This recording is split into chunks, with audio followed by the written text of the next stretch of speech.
दूसरा तिमुथियुस 3 अध्याय उसकी 16वीं आयत हमें इस बात को बताती है कि हर एक पवित्र शास्त्र परमेश्वर की प्रेरणा से रचा गया है और उपदेश, समझाने, सुधारने और धर्म की शिक्षा के लिए लाभदायक है। इसलिए हमें बाइबल पढ़ते वक्त इस बात का ध्यान देना चाहिए कि क्या हम परमेश्वर के द्वारा प्रेरित वचन की दुर्व्याख्या तो नहीं कर रहे हैं, क्योंकि बाइबल को पढ़कर उसका सही अर्थ समझने के लिए हमें कुछ बातों पर ध्यान देने की आवश्यकता है। इन सभी बातों को समझने के लिए कि बाइबल की दुर्व्याख्या करने से क्या क्या दिक्कतें हो सकती हैं और बाइबल की सही व्याख्या इंटरप्रिटेशन कैसे करें। आइए एक छोटे से स्किट के माध्यम से जानें। यह कहानी है दो मसीह भाइयों की।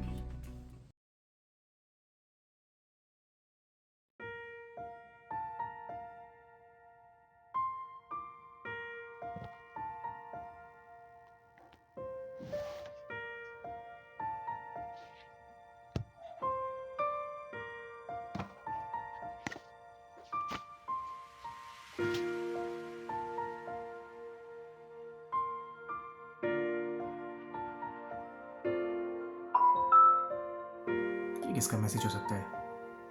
चेक करके देखता हूँ।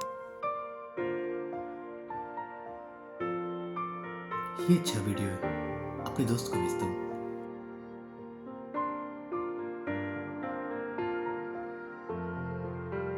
कल तुम्हारा एग्जाम है ना और तुम फोन चला रहे हो? पढ़ लूंगा भैया, आप परेशान मत हो। पढ़ लेना।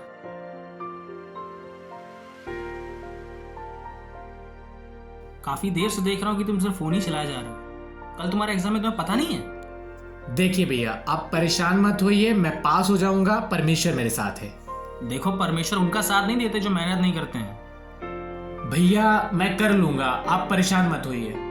तुम्हें जो सही लगे करो। लगता है भैया को ये नहीं पता है फिलिप्पियों 4:13 में क्या लिखा है। फिलिप्पियों 4:13 बताता है, जो मुझे सामर्थ्य देता है उसमें मैं सब कुछ कर सकता हूं। मैं बिल्कुल पास हो जाऊंगा।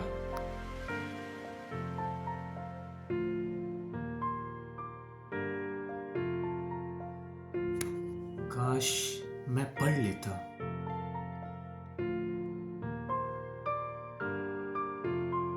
क्यों, रिजल्ट आ गया क्या? भैया इस बाइबल में जो कुछ लिखा है सब गलत है। मैं आज के बाद इसको बिल्कुल नहीं पढ़ूंगा। बाइबल परमेश्वर के द्वारा प्रेरित है, इसलिए कभी गलत हो ही नहीं सकता। तो फिर फिलिप्पियों 4:13 में जो लिखा है उसका क्या? तुम्हारी गलती मुझे समझ आ गई है। ये मैं तुम्हें एक उदाहरण से समझाऊंगा। बैठो। एक दिन एक व्यक्ति रास्ते में जा रहा था, तभी उसको रास्ते में पड़ा एक पैम्पलेट दिखा।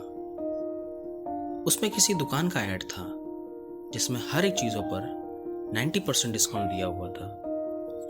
वह उस दुकान का पता लगाकर वहां पहुंचता है। वह देखता है कि जिस दुकान का नाम इस पैम्पलेट में दिया हुआ था वो तो बंद है। तब वह किसी व्यक्ति से पूछता है कि इस पैम्पलेट के अनुसार इस दुकान में तो आज सेल लगनी थी। दूसरा व्यक्ति उससे कहता है कि क्या आपने इस पैम्पलेट को सही से पढ़ा? वह कहता है, हाँ, मैंने पैम्पलेट को सही से पढ़ा है। वह कहता है, इस पैम्पलेट में तारीख भले ही आज की हो, लेकिन यह पिछले महीने का है। उस व्यक्ति को अपनी अज्ञानता का एहसास होता है कि काश उस पैम्पलेट को ऊपर से नीचे तक पढ़ते तो शायद समय बर्बाद नहीं होता। अब मुझे बताओ, यहाँ गलती किसकी थी? यहाँ गलती उस व्यक्ति की थी। उसे क्या करना चाहिए था? उसे वो पैम्पलेट्स ऊपर से नीचे तक सही से पढ़ना चाहिए था। बिल्कुल सही कहा, और यही गलती तुमने भी किया। बाइबल के किसी एक वचन को उठाकर उसका अपने मन के अनुसार अर्थ निकालना बाइबल के वास्तविक अर्थ को खराब कर देता है। तुम्हें पता है, पौलुस ने जब फिलिपियों कलीसिया को यह पत्री लिखा तब वो जेल में था। पौलुस जेल में था? हाँ, फिलिपियों 4:13 में पौलुस किसी संसारिक वस्तु या संसारिक धन दौलत की बात थोड़ी ना कर रहा था। अगर तुमने फिलिपियों 4:13 के ऊपर के 2 वचनों को पढ़ा होता तब तुम्हें इस वचन का संदर्भ समझ आता। फिलिपियों 4:11 से 13 अध्याय में जानते हो पौलुस क्या कहता है? यह नहीं कि मैं अपनी घटी कारण यह कहता हूँ, क्योंकि मैंने सीखा है कि जिस दशा में हूँ उसी में संतोष करूँ। मैं दीन होना भी जानता हूँ और बढ़ना भी जानता हूँ। हर एक बात और सब दशाओं में तृप्त होना, भूखा रहना और बढ़ना घटना सीखा है। जो मुझे सामर्थ्य देता है उसमें मैं सब कुछ कर सकता हूँ। फिलिपियो 4:13 पौलुस की घोषणा थी कि उसकी खुशी जो है जीवन में मिली सफलता या परिस्थितियों से जुड़ी हुई नहीं थी, बल्कि वो सिर्फ और सिर्फ यीशु मसीह से जुड़ा हुआ था। और पौलुस ने ये बात इसलिए भी कहा ताकि जो विश्वासी लोग हैं वो उसके समान स्थिर रहें। लेकिन कब कब? अपमानित होने के समय भी स्थिर रहना, कमी होने पर भी स्थिर रहना, और जब कुछ ना हो तब भी स्थिर रहना। क्योंकि पौलुस के लिए यीशु मसीह का उसके पास होना सब कुछ होने के बराबर था। भैया, मुझे अब समझ आ गया है कि बाइबल को उसके संदर्भ के साथ पढ़ना क्यों जरूरी है। अब से मैं हर वचन को उसके संदर्भ के साथ ही पढ़ूंगा। बहुत अच्छे।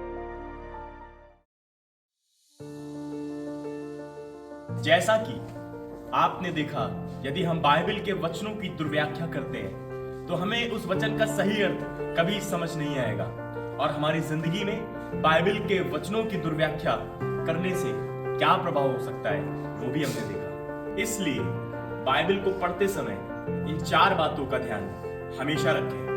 पहला, वचन को उसके संदर्भ यानी उसके कॉन्टेक्स्ट में पढ़ें। बाइबल के किसी भी वचन को पढ़ते समय या ध्यान रखें, आप उसके ऊपर के वचनों को भी पढ़ें और नीचे के वचनों को भी ध्यान से पढ़ें, ताकि हमें वचन का संदर्भ समझ आ सके कि वो वचन किन लोगों के लिए लिखा गया, कब लिखा गया और कौन से साहित्य और ऐतिहासिक भूमि पृष्ठ पर लिखा गया है। दूसरा, बाइबल के वचनों को उसका अर्थ खुद समझाने दें।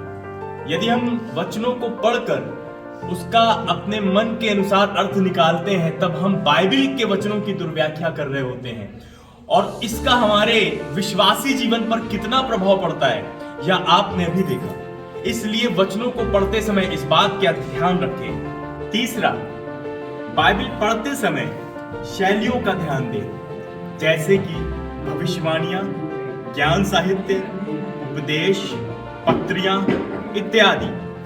बाइबल में ऐसे कई सारे वचन हैं जिसमें विभिन्न शैलियां पाई जाती हैं, इसलिए किसी भी वचनों को पढ़ते समय उसकी शैलियों को भी समझकर पढ़ें। चौथा, बाइबल पढ़ने से पहले परमेश्वर से प्रार्थना करें कि पवित्र आत्मा हमारी अगुवाई करे और बाइबल के वचनों को समझने में हमारी मदद करे। यदि हम इन 4 बातों का ध्यान रखते हैं तो हम बाइबल की सही व्याख्या करने में सफल हो पाएंगे। Praise the Lord.